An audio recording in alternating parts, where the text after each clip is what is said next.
प्रिय विद्यार्थियों, आज हम प्राचीन भारतीय राजनीतिक चिंतक मनु के सामाजिक दर्शन के अंतर्गत आश्रम व्यवस्था की चर्चा करेंगे।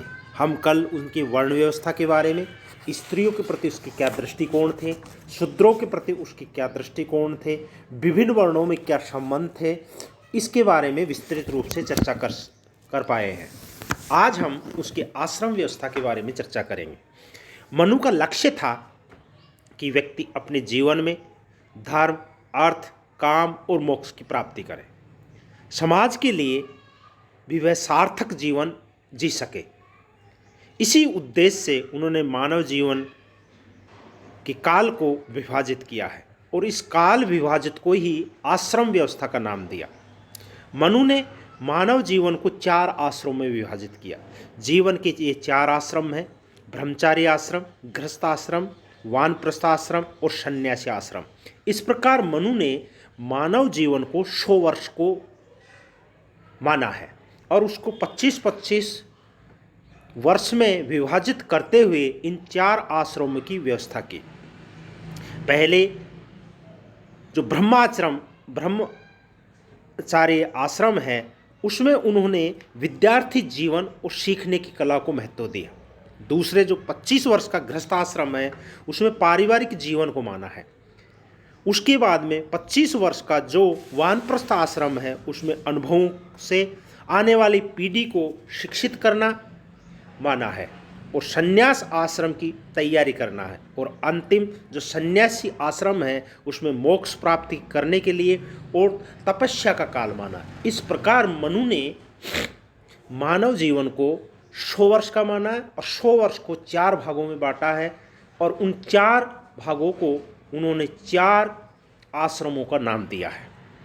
ब्रह्मचारी आश्रम को उन्होंने यह माना कि ये केवल शिक्षा और वेदों का अध्ययन करने वाला आश्रम है, यह केवल पुरुषों के लिए था।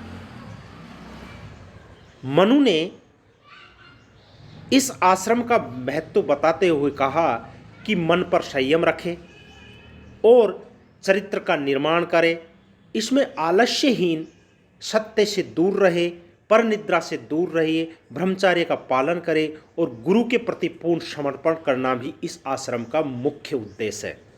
इस आश्रम के अंतर्गत व्यक्ति जनेऊ धारण करेगा और जनेऊ धारण करने के बाद में उस बालक को गुरु को सौंप दिया जाएगा और गुरु के निर्देशन में, उसके नियंत्रण में वह अध्ययन करेगा। बालक को लौकिक और वैदिक दोनों प्रकार की शिक्षा दी जाएगी। और इस प्रकार मनु ने यह कहा कि ब्रह्मचार्य आश्रम रहते हुए बालक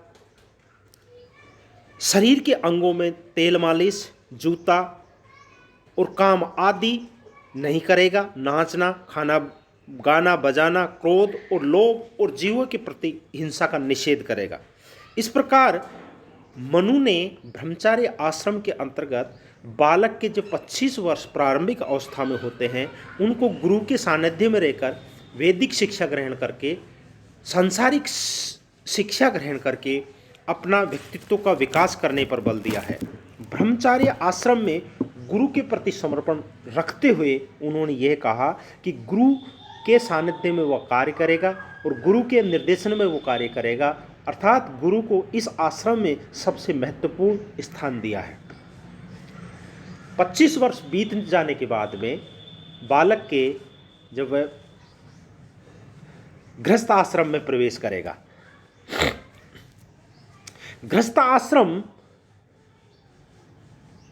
उच्च के अंतर्गत बालक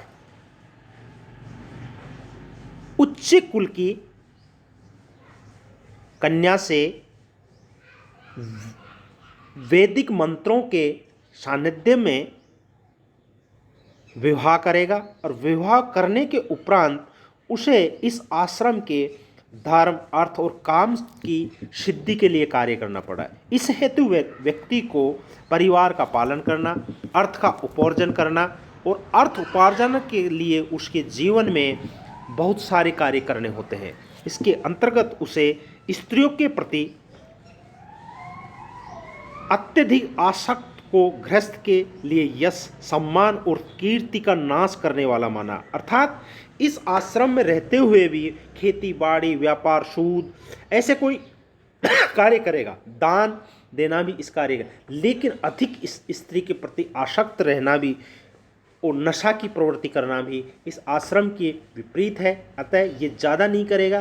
गृहस्थ आश्रम के अनुसार उसे अर्थ, धर्म, अर्थ और काम की सिद्धि के लिए कार्य करना होगा।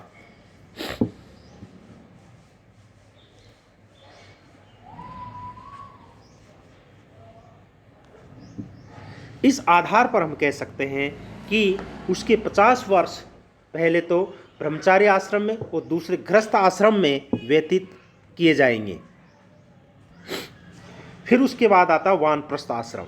वानप्रस्थ आश्रम 50 वर्ष की आयु प्राप्त करने के बाद जीवन के सांसारिक लक्ष्यों की प्राप्ति के बाद मनु ने उनके लिए वानप्रस्थ आश्रम का विधान किया है। वानप्रस्थ आश्रम स्वाध्याय हेतु, समर्पण और विभिन्न विषयों पर चिंतन मनन का काल है। मनु के अनुसार वानप्रस्थ आश्रम प्रवेश करने वाले व्यक्ति को घर और संपत्ति का त्याग कर पत्नी के साथ अथवा अकेले वन में गमन करना चाहिए। उसे अब मान, अपमान, शीत, ताप, सुख, दुख आदि के प्रति विरक्त भाव अपनाना चाहिए। सबके प्रति मित्र भाव, दया बनाए रखना। मनुस्मृति में वानप्रस्थ के लिए इंद्रिय नियंत्रण और अतिथि सत्कार और दानशीलता को आवश्यक माना है। इस प्रकार वानप्रस्थ आश्रम में व्यक्ति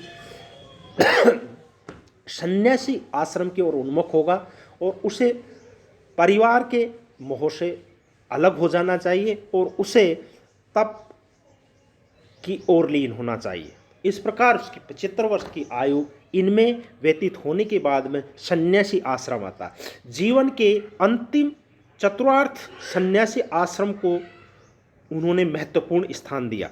मनु का मत था कि सन्यासी आश्रम में प्रवेश से पूर्व व्यक्ति को देव ऋण, ऋषि ऋण और पितृ ऋण से मुक्त हो जाना चाहिए। अर्थात पिता के प्रति जो ऋण है उससे मुक्त हो जाना चाहिए, ऋषियों के प्रति जो ऋण है उससे मुक्त हो जाना चाहिए और देवताओं के प्रति अर्थात उसको यज्ञ करना चाहिए, पिता की सेवा करनी चाहिए। और इस तरह से जो भी उसके सांसारिक उसके ऊपर जो ऋण थे, जो उन्होंने उनके पैदाइश से उनको प्राप्त हुए थे, उनसे उऋण होकर अब उसको सन्यासी आश्रम में चले जाना चाहिए।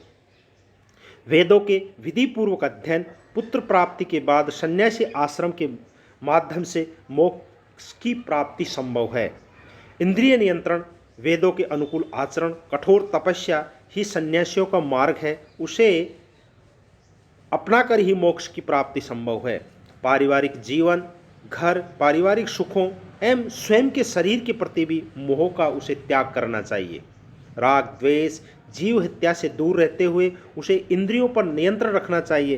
किसी भी प्राणी के प्रति लेश मात्र भी वैर भाव, किसी का अपमान करना, कटु वचनों का प्रयोग करके उसके लिए नहीं करना चाहिए। इस आधार पर मनु ने उसके 100 वर्ष व्यक्ति के निर्धारित किए हैं।